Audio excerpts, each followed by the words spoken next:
1924 June 3 அன்று எங்கள் அஞ்சுக அன்னைக்கு இடுப்பு வலி மட்டும் எடுக்காமல் இருந்திருந்தால் தமிழ் அன்னைக்கு நெஞ்சு வலி இங்கே நிரந்தரமாய் இருந்திருக்கும் என்று ஒரு கவிஞன் எழுதினான்.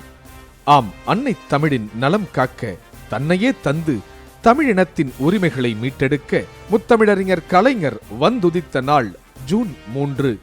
துள்ளி விளையாடும் பள்ளி பருவத்தில் 14 வயதில் மொழி பகைவர்களை எள்ளி நகையாடி திருவாரூர் வீதிகளில் இந்தி ஒழிக தமிழ் வாழ்க என எக்கால முழக்கமிட்டு தாங்கிப் பிடித்த தமிழ்க் கொடியை 93 வயதை தொடும் இந்த நொடி பொழுது வரை அந்த கொடி தாழாமல் தூக்கி பிடித்து நாடெங்கும் உலாவரும் நற்றமிழ் நாயகன் கலைஞர் அவர்கள். ஆகாயச் சூரியன் கண்விழிக்கும் முன்பே இந்த கோபாலபுரச் சூரியன் தமது அகவை 92 எழுகிறது அதிகாலையில்.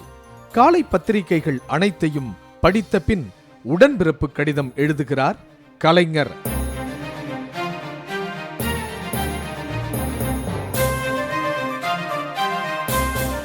எழுதிய கடிதத்தை தமது செயலாளரிடம் விவரிக்கிறார்.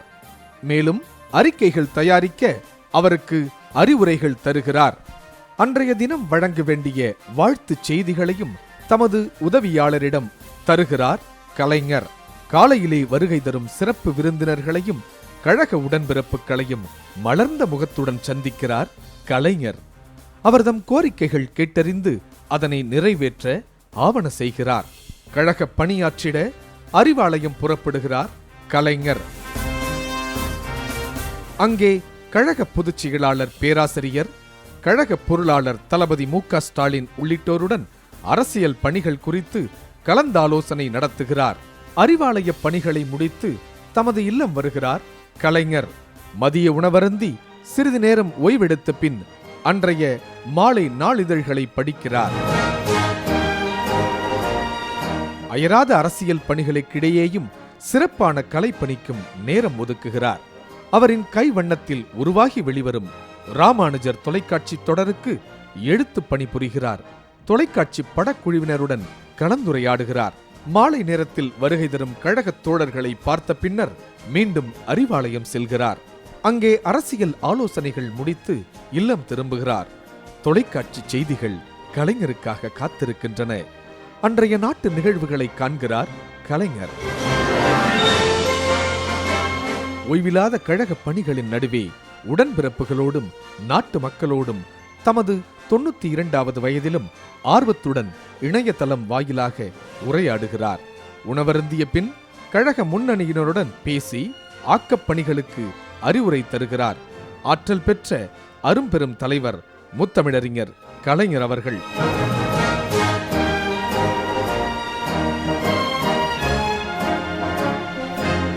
ஆகாயச் சூரியன் ஓய்வெடுக்கப் போய் வெகுநேரமாகிறது. ஆனால் இங்கோ ஓர் ஓய்வறியாச் சூரியன். இந்த தமிழகம் முன்னேற, தமிழ் மக்கள் உயர்ந்திட உழைத்துக் கொண்டே இருக்கிறது.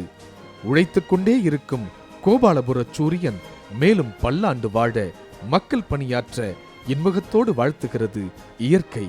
கழக கண்மணிகளாம், என் உயிரினும் மேலான அன்பு உடன்பிறப்புகளே என்ற வெண்கல குரலுக்கு சொந்தக்காரர். தமிழ், தமிழினம், தமிழ்நாடு மூன்றையும் உயிர் மூச்சாக கருதிடும் தமிழ் அரிமா, தன்மான தந்தை பெரியாரின் எதிரொலி, பேரறிஞர் அண்ணாவின் வழித்தோன்றல், மூதூர் மதுரை முதல் திருவள்ளூர் வரை தேர்தல் பயணமாக கொளுத்தும் வெயிலிலும் களத்தில் எதிர் நிற்கும் கதாநாயகனாக விளங்குகிறார் அஞ்சுகத்தாய் என்ற அருந்தவ புதல்வர் கலைஞர் அவர்கள். நம் அன்பு தலைவர் கலைஞர் அவர்களை நெஞ்சார மதித்து போற்றுவோம். முத்தமிழ் அறிஞர் கலைஞர் அவர் வாழும் காலங்களில் நாமும் வாழ்கிறோம் என்பதில் பெருமிதம் கொள்வோம்.